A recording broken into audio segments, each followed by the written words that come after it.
Dans son maillot de champion du monde, Florian Joigny enchaîne les courbes et les dénivelés sur son vélo à main. Il se prépare pour les Coupes du Monde de printemps avant la grande échéance des Jeux paralympiques de Paris.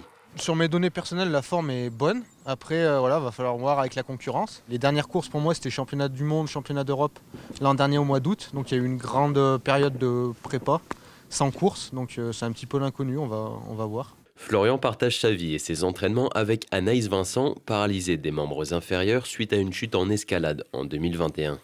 Double médaillée de bronze et médaillée d'or en 2023, Anaïs doit se qualifier pour participer aux Jeux. Alors l'entraînement, c'est toujours à deux.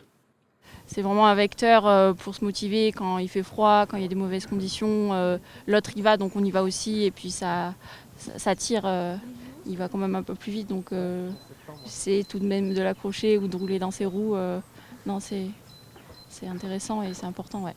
À cause d'un accident de ski en 2011, Florian a été privé de l'usage de ses jambes et de son buste.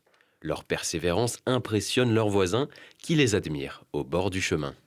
Je sais qu'il est d'ici, je sais que je l'ai vu passer plus d'une fois et que j'ai une admiration sans borne pour quelqu'un qui a été capable de se récupérer comme ça, parce que son histoire est quand même incroyable. Je crois que tout le village a été très très ému par...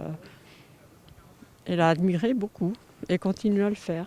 Après une médaille d'or en course en ligne aux Jeux de Tokyo, Florian fait face aux Jeux de Paris avec une autre mentalité.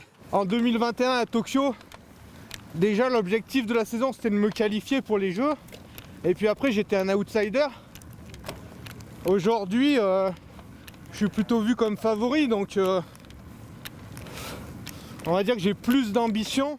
Alors l'entraînement, c'est à la maison, à Bourdoisan. Ici à Bourdoisan, ça offre pas mal de possibilités, à la fois dans la plaine et puis même des petites côtes comme ici sur la montée du Belvédère où on a une bosse qui ressemble à celle qu'on aura sur le parcours des Jeux. Ce parcours sera une boucle d'environ 14 km qu'il enchaînera 4 fois lors des épreuves de contre-la-montre et de course en ligne du 4 au 7 septembre 2024.